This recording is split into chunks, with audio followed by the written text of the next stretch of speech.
Dr. Ford has described you as being intoxicated at a party.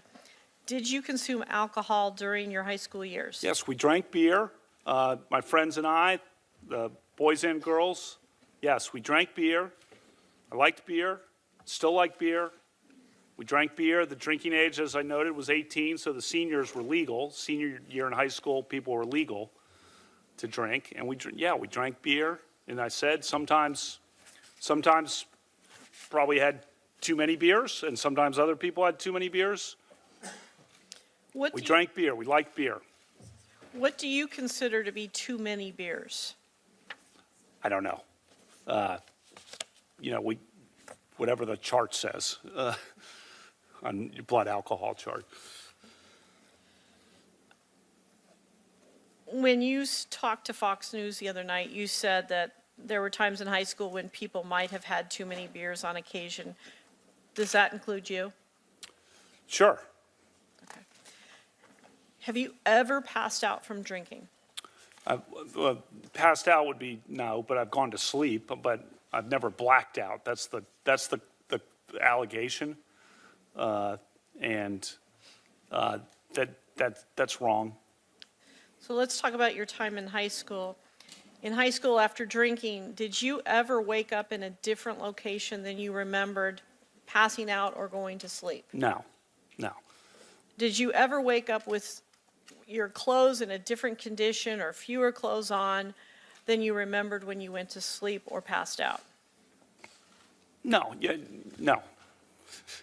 Did you ever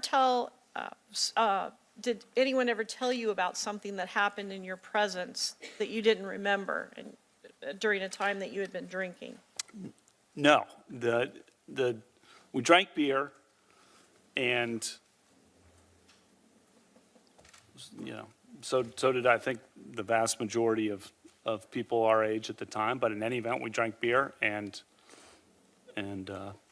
still do. So whatever, yeah. During the time in high school when you would be drinking, did anyone ever tell you about something that you did not remember? No. Dr. Ford described a small gathering of people at a suburban Maryland home in the summer of 1982. She said that Mark Judge, P.J. Smith, and Leland Ingham also were present, as well as an unknown male, and that the people were drinking to varying degrees. Were you ever at a gathering that fits that description? No, as I've said in my opening statement.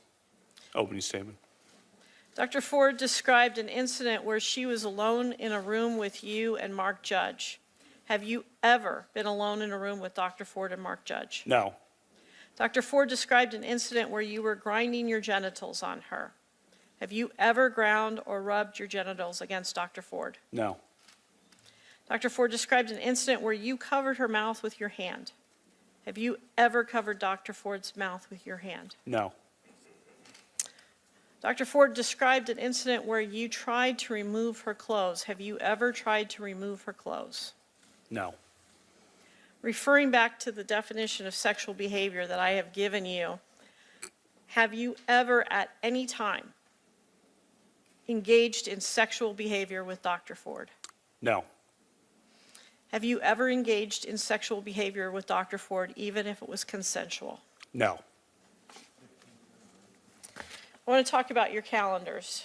You submitted to the committee copies of the handwritten calendars that you've talked about for the months of May, June, July, and August of 1982. Do you have them in front of you? I do. Did you create these calendars in the sense of all the handwriting that's on them? Yes. Okay. Is it exclusively your handwriting? Yes. When did you make these entries? In 1982. Has anything been changed for those since 1982? No.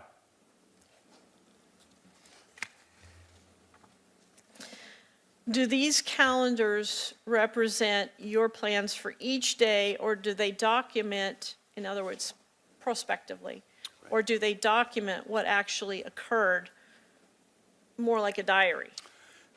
They're both forward-looking and backward-looking, as you can tell by looking at them, because I cross out certain doctor's appointments that didn't happen, or one night where I was supposed to lift weights, I crossed that out because I obviously didn't make it that night. So you can see things that I didn't do crossed out in retrospect. And also when I list the specific people who I was with, that is likely backward looking. You explained that you kept these calendars because your father started keeping them in 1978, I believe you said. That's why you kept them. In other words, you wrote on them, but why did you keep them up until this time? Well, he's kept them too since 1978, so he's a good role model. Ms. Mitchell, you'll have to stop. Oh, I'm sorry. Judge Kavanaugh has asked for a break, so we'll take a 15-minute break.